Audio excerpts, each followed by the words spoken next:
আসসালামু আলাইকুম। বর্ণিস cooking corner থেকে আপনাদের স্বাগত। আজকে আমি রান্না করব মাছ দিয়ে আলু ঘাটি। আলু ঘাটিটি বগুড়ার বিখ্যাত একটি খাবার। আজকে আমি সেই খাবারটি আপনাদের মধ্যে শেয়ার করব। চলুন তাহলে দেখে নেওয়া যাক মাছ দিয়ে আলু ঘাটিটি কিভাবে রান্না করতে হয়। মাছ দিয়ে আলু ঘাটির জন্য এখানে আমি আলু সেদ্ধ করে নিয়েছি, আর এখানে মাছ নিয়ে নিয়েছি। 2টা মাছের মাথা নিয়েছি আর 2 পিস মাছ নিয়েছি। এখানে আমি মাছের মাথা আজ ভালো করে পরিষ্কার করে ধুয়ে লবণ হলুদ মাখিয়ে নিয়েছি। এখন আলুগুলো ম্যাশ করে নিব। আমার ভালো করে ম্যাশ করে নেওয়া হয়ে গিয়েছে। এখন আলুর মধ্যে পানি দিয়ে গুলিয়ে রাখবো। আলু গুলিয়ে নেওয়া হয়ে গিয়েছে, এখন চুলায় চলে যাব। আমি এখানে 1/2 কাপ পরিমাণ তেল দিয়ে দিয়েছি। তেলের মধ্যে আমি আখড়া কাঁচামরিচ দিয়ে দিব।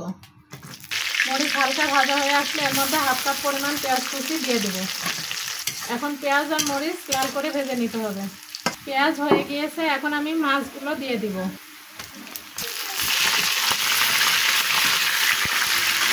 মাছ দিয়ে ভালো করে নেড়ে নেওয়ার পরে আস্তে আস্তে বাকি মশলাগুলো অ্যাড করব। প্রথমে আমি গরম মশলাগুলো দিয়ে দিব। এখানে আমি 4টা তেজপাতা, 4 টুকরা দারুচিনি, 5 থেকে 6টা এলাচি, 10-12টা গোলমরিচ আর 10-12টা লবঙ্গ নিয়েছি। 2 টেবিল চামচ পরিমাণ মতো আধা চা রসুন দিয়ে দিব, আর 1 টেবিল চামচ পরিমাণ আদা বাটা দিয়ে দিব। 1 চা চামচ পরিমাণ হলুদের গুঁড়া দিয়ে দিব। 1 টেবিল চামচ পরিমাণ মরিচের গুঁড়া দিয়ে দিব। 1 টেবিল চামচ পরিমাণ ধনিয়া আর জিরার গুঁড়া দিয়ে দিব। পরিমাণ মতো লবণ দিয়ে দিব। অল্প একটু পানি দিয়ে ভালো করে কষিয়ে নিব।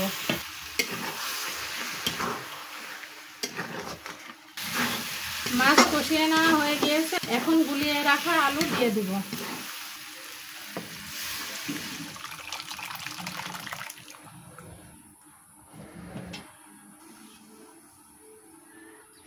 আলু দিয়ে ভালো করে নেড়ে নিতে হবে। আলু দেওয়ার পর ভালো করে নেড়ে আধা ঘন্টা মতো রান্না করতে হবে।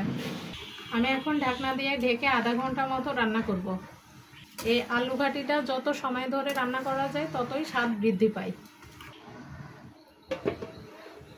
আধা ঘন্টা পরে ঢাকনাটা তুলে দেখে নেব আলু ঘাটিটা কেমন হয়েছে।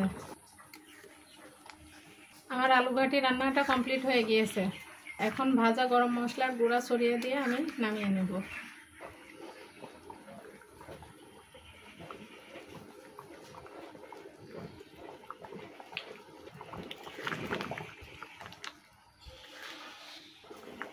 এই যে আমার আলু ঘাটি রান্না হয়ে গিয়েছে। দেখুন আলু ঘাটি নামানোর পরে কেমন হয়েছে। আপনাদের যদি আমার ভিডিও ভালো লেগে থাকে তাহলে আমার ভিডিওতে একটা লাইক, কমেন্ট এবং বেশি বেশি করে শেয়ার করে দিবেন। আর আমার চ্যানেলটি সাবস্ক্রাইব করে রাখবেন। আজকে এই পর্যন্তই। আল্লাহ হাফেজ।